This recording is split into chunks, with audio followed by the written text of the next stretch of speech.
In other news, SANDF is investigating circumstances of how one of their boats was allegedly on the Zimbabwean side of the border on the Limpopo River. Yesterday, the SANDF said it had deployed troops to intercept illegal crossings. The Beitbridge border post has processed over 200,000 immigrants entering South Africa since the new year. Newzroom Afrika's Scrara Mofokoane has been closely watching the developments and joins us live from Messina. Scara, was that boat in question manned by SANDF officials? Good morning to you, Hugo, and to our viewers. Yes, indeed, it was manned by the SANDF yesterday, and it was actually two of those speedboats which were surveilling or going around the Limpopo River, trying to intercept the illegal entry of some Zimbabwean nationals into South Africa. But I'll bring you more details of Hugo in a short while. When we arrived, now we're back at the Limpopo River. Although there are no troops in the water trying to man the river.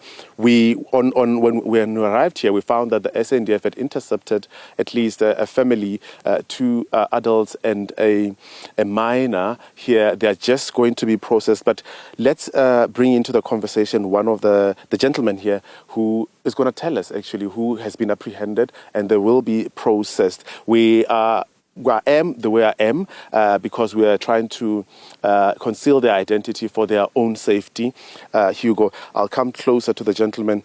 Thank you very much, sir, for joining us. You told me earlier that you crossed to the South African side early in the morning to go get your sister and your niece, and you were intercepted now as you were trying to cross via a makeshift boat to the Zimbabwean side. Tell me why it is that you were crossing the border illegally. Yeah, so we crossed the border because aslama passport siya ekufeni umama washona. So sibe sihamba ngeganga ukuthi lathi sithole ukuthi sichaphe ngesikepe siye eZimbabwe. So kade sikhona phe Riverland kwesibamba khona kwesibanjwe khona. So into zankhona zinzima lapha asazi ukuthi singakwenza kanjani amapassport yongekhoyo so lathi siya emngcwabeni umama ushonile. He's essentially saying that his mother passed away and he crossed in the morning to come and get his sister and the niece who is sitting down here. So they were attempting to go back into Zimbabwe because the burial of the mother is tomorrow and they do not have documentations. And I'll ask him now on why it is that you don't have documentation. Why is it that you can't apply for a passport, at least then you can cross to the South African side or cross either way legally? Imali zokuthi sithathe ama-passport asikabi lazo le passport yangikhona engane yadura lezi nsuku. So that's why sibona ukuthi abanye sibona irodi ihamba ngabanye saphonga ulandela leyo ndlela lathi sathutshela emfuleni ukuthi sithole ukucrossa lathi. So he's saying that it is expensive to get those documentations and it's money that they as a family cannot afford. He saw that there are pathways that they use here, the gomas that would be and facilitate the movement of illegal crossing here at the river. Tell me then the process, how does it work when you're crossing illegally? Who facilitates it and at what fee? Mas crossa siyabhadala lathi 100 rand sibathathu emfuleni sibhadala kubanikazi beboat sibe sichaphaza siya eZimbabwe. So you're saying the fee to get onto those boats is 100 rand. And how do you identify these people who to facilitate your movements? Siyabesiyenda ukucela kubo siyacela ukuthi besichaphise sibanikeze something. So masingabanikeza something sebesicrossisa ngebhodi sesiye eZimbabwe. So he's saying, he essentially emphasizing the point that they pay at least 100 rand and it's facilitated by the gomas here, and they were going to pay 100 rand as a family to get on those boats. He got into one in the morning to come to the South African side, but then they were en route to go to Zimbabwe to pay, they were going to pay another 100 rand. Are you not afraid at all, now that you've been intercepted or arrested, they're going to process you. Are you not afraid of, one, the crocodiles in the river, and maybe now that you're being detained by the police? Yeah, ukwesaba ama-crocodiles siyesaba, but situation yesenza ukuthi siyenze kanjalo. So they are afraid, but then the situation calls for such. How is it in the situation in Zimbabwean side? Because you are in the South African side now, where you are intercepted. How easy or how difficult is it for you, once you're in the Zimbabwean side, to make your way to your destination? Eporta akuhambeki kahle because mawungena passport awuhambi kahle, bayakutshela ukuthi buyela lapho usuka khona.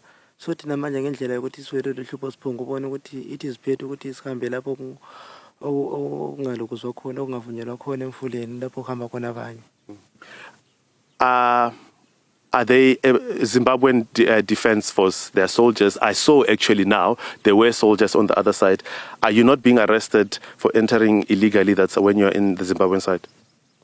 Yeah, sometimes valoku kopha futhi eZimbabwe mawungangena le ndaweni enjalo makebe kulama operations. Okay. Thank you so much, and condolences to you and your family. Hugo, as I conclude that conversation with this gentleman who lost his mother, and he's with his sister and their niece, and they were trying to cross to Zimbabwe to go bury their sister. We go back now to what, the problem that is being faced here in terms of the illegal migration of people. And this family, you can see, heartbreaking as it is. However, the rule of law needs to be maintained. Let me go back to what you asked earlier in terms of the boat that the SANDF were traveling on when they were patrolling the area. So what we know and what we've been told by the SANDF is that 2 of their speedboats were surveilling the area yesterday between 11 o'clock and 12 o'clock. So what happened is that when they were trying to intercept one of the boats crossing from Zimbabwe to South Africa, they bumped into it to try to control it towards the South African side. So upon bumping it, the propeller on the SANDF boat went off. So it started to malfunction. And due to the current of the water, it pushed them towards the Zimbabwean side. Therefore, the Zimbabwean nationals you saw on a video that is going viral, hurling insults at them and throwing stones at them, they then, the SANDF did not retaliate. They told me that theirs was to maintain their cool. However, they were provoked but did not retaliate. So that would explain why the Zimbabwean nationals were hurling insults at them, saying, you must not come arrest us in our own side. You need to go to the South African side. So that's what happened yesterday. And the number of people who were intercepted or arrested yesterday was at 27 as of midnight. That's the number that we got. So that operation was successful in a sense that 27 people were apprehended. And we saw, again, Hugo, pardon me, when we got out of the water and we were on shore now, there were 3 people who were apprehended from the same boat which the SANDF had intercepted. So illegal crossing still remains a huge, huge problem. You may look at this area and it looks fairly quiet today. However, there are people still trying to cross illegally, which speaks to a huge problem that South Africa and the Zimbabwean counterparts still face of illegal migration. Hugo. Scrara Mofokoane, appreciate your time giving us a summary of the progress that the SANDF has made since they started using those high-speed boats yesterday, intercepting as many as 27 individuals, including those individuals that we spoke to, or that Scara spoke to moments ago.